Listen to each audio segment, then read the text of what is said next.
So, Justin, thank you for sitting down with us today, sir. We appreciate it. Thank you. It's my pleasure, I assure you. So you're out touring in support of your book, the Open Book Tour. How's it been going out, kind of doing the solo thing, supporting this book and doing the Open Book?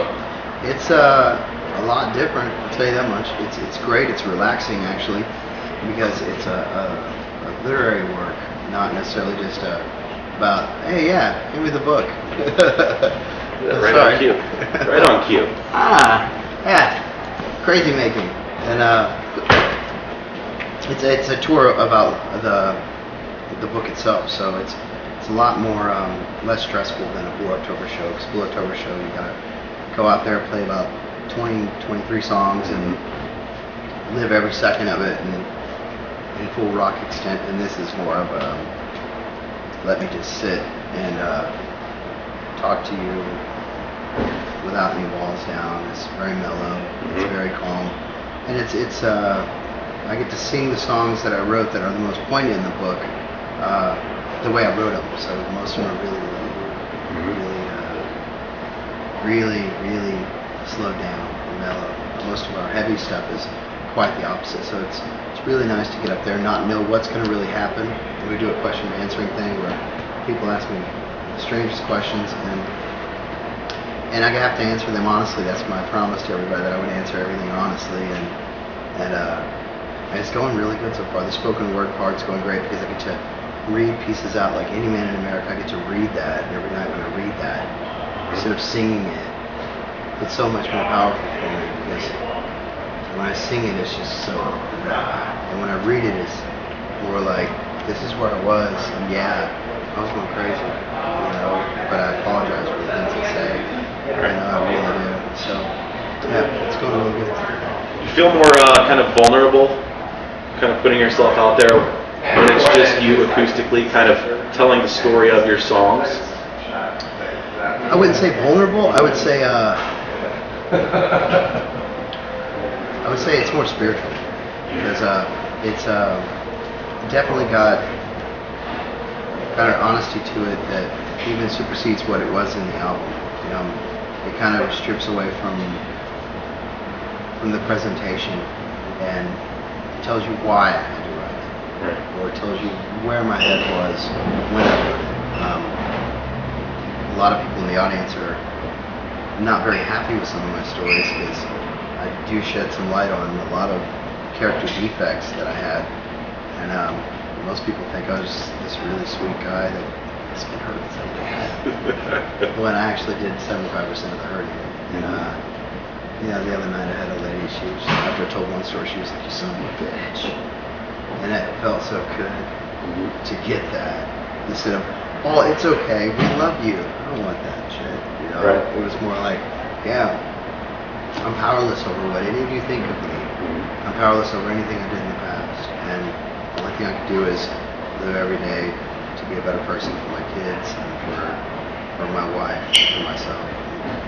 But I'm not out to look for anybody's approval. I'm just more ready to shut a door on all that away from the band, because I think I've been sparking it around the band for so long that they're probably right. So this is a good chance for me before we go out on the new tour with the new album to just get all this behind me so I don't have to bring it up anymore. When you were putting the book together, you kind of went through all of the notations and stuff that you did, and kind of going back to those experiences and those songs was it hard to put yourself back in that state of mind to kind of go back to where you were when you were writing those things, to make notes about each one? Actually, the great thing about it is I've been writing it for 12 years. Right. So I didn't have to. I'd already made the notes when I wrote it. Because I knew one day I was going to write a book. So, but when I read it, I go back and read it, I'm like, damn, you are a drama king. Or, damn, man up, you little wimp. Or, oof, maybe you shouldn't have said you were on that drug. Or, oof, I'm not very proud of that. Or, yeah, that's awesome. That's the beauty of this book, is it's been worked on for so long in the actual state. I didn't have to go back and go, okay, well, what was I feeling when I wrote that book? Right. It's there because I wrote it back when I was 16 years old. And so that's a beautiful thing. When people come up to you and talk to you about your music being therapeutic for them, they're very connected to the words that you've kind of put out over the years. I mean, I'm sure people have said that you've saved their life via your music. How do you feel when somebody says that to you about the words that you've written and what it means to them?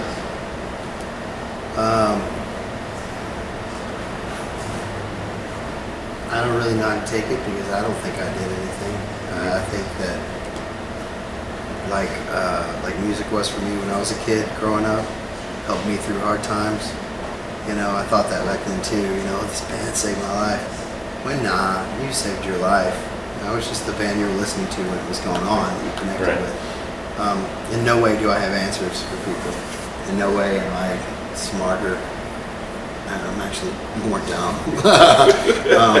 In no way am I a therapist at all. I'm kind of like the blind leading the blind. Mm-hmm. But I think the good thing about it is that we all connect and we all bond over the similarities, not the differences.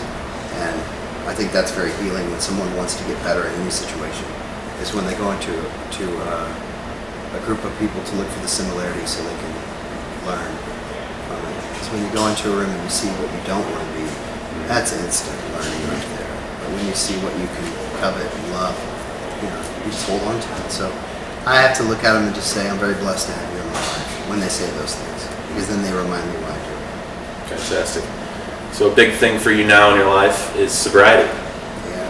And you've kind of picked up the 12-step portion of your life, trying to become a better man inside.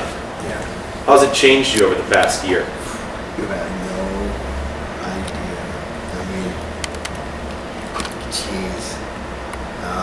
It's a night and day difference. I don't even know who I was back then.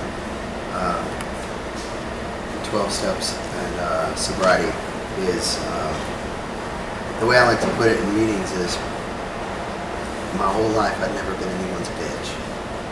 Anyone, ever. Like a girl's bitch, nobody's bitch, until I met my drugs and my alcohol. And I became its bitch. And that's the worst feeling in life when you can't go anywhere without using it. You can't live on life. When you're living under something else's terms, it's not even somebody, it's a chemical. That's like the lowest of low for me. And sobriety has taught me how to man up daily. Because the last thing I want to do is Lance Armstrong in my life. You know what I'm saying? Right. And I hate to call him out, because I'm sure he feels pretty bad, but that's how I got to look at it now. It's like I didn't win that race. That was the drugs. And sobriety's a beautiful thing. I'm powerless. That's the best thing about the first step in the 12-step program, is you're powerless over your addiction and over anything that happens around you. That means that you couldn't like me. You're powerless over that, man. So go on your way and I'll pray for you. Yeah. Looking back when you were doing the previous release, Any Man in America, We Spoke, you were in a very different place. Yeah. I know obviously as an artist, I'm sure you're proud with the work that you created, but what do you look back on at that time in producing that album in your life as? Was that the worst time for you personally in your whole life? Yeah. During the making of that, it wasn't the worst time in my life. That was me trying to cope with the worst time in my life. After the album was out and we started touring, and I expected some sort of person to hear the album from the hires up and say, we need to help that guy. I expected something, but nothing happened. And still to this day, nothing's happened with that situation. And I found myself getting right back into, I was doing so well when my daughter was born, during approaching healthy, sober. Top of the world. Top of the world, man. Just wonderful. Was fit, was in shape. Yes. So happy, and then all of a sudden divorce came, and divorce wasn't the hard part. It was the not seeing my daughter, and then when I would see her, being accused of horrible things. But I'm past that now. The only thing I can do for my daughter when I'm not with her is pray for her, and that's how I have to see my life. And it took a good 3 months in a rehabilitation center to realize that the reason I started using again was because I was grieving, and I didn't know how to handle that pain without knowing it. Do I take back album? God, no. Would I make it again? Yeah. Do I ever think that I could be as brave to say some of the things that I said in there? Probably not. Because I'm pretty ashamed of some of the things I said in there. But I was on a mission to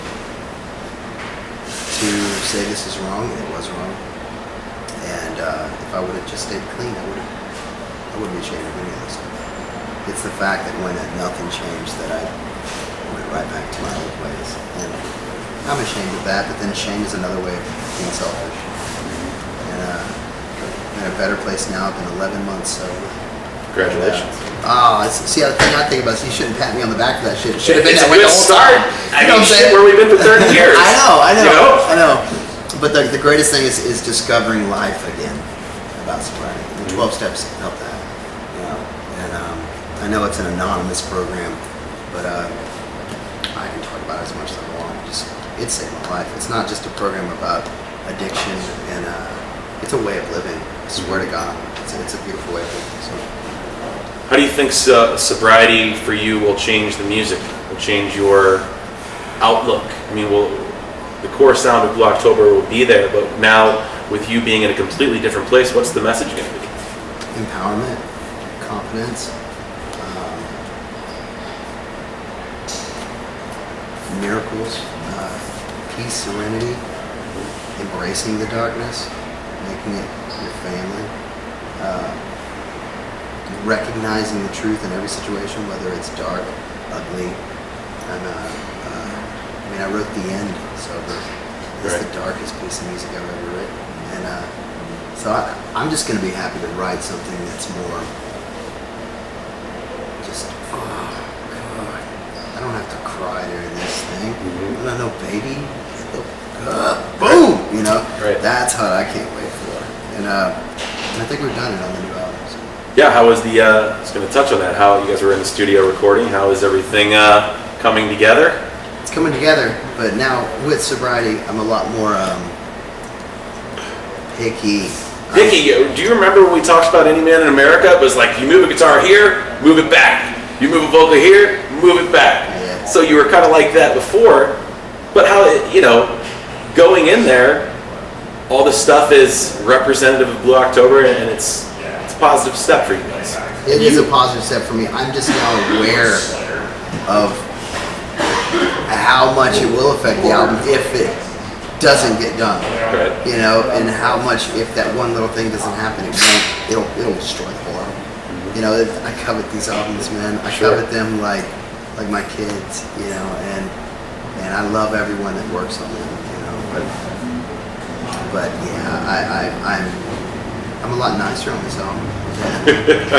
I am, and I invite opinions, and I invite other people's ideas. That was the greatest thing about this new album, was looking at the band and going, what do y'all think? I've never done that. I've always like, yeah. And especially on the last project. Wasn't the last project you and Tim it was you, and you were driving the train. Well, I think the last project was very different because I was speaking. I don't think any of the guys in the band needed to do interviews for that album. I don't think they needed to. I don't think they really. It needed to be done. That album. Mm-hmm. It didn't need to be done and affect their lives because that was a hardcore album. I was the only one that needed to be paranoid about that album. I was the only one that needed to go to bed at night going, how could you sue?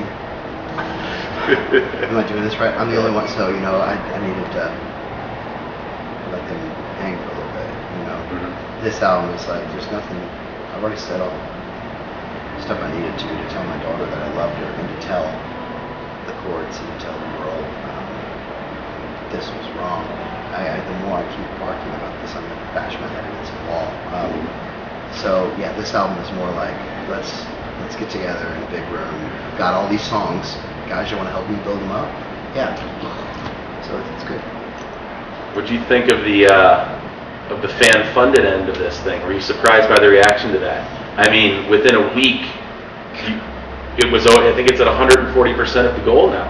Yeah, it's very touching. You see what the Blue October family kind of is willing to put back in based off what they get out of it. They're like my label now. Yeah. I love that. I mean, I own the label, but it's like I never had partners before because I was a little. Nobody really wanted to partner up with me, you know. Is he gonna fall on his face? No. But it's great to be able to reach out to the fans and go, what do y'all want? What do y'all want to do to help out? Okay, would you like me to paint you something? Would you like me to write with you? I can't wait to write with these people. It's gonna be great. And I was just blown away that they would actually help.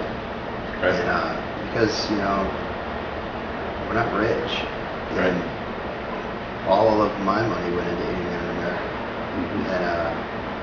And when we toured, I could fund the album portion of it, but tour, the mixing, the extra things that are going to make this thing work.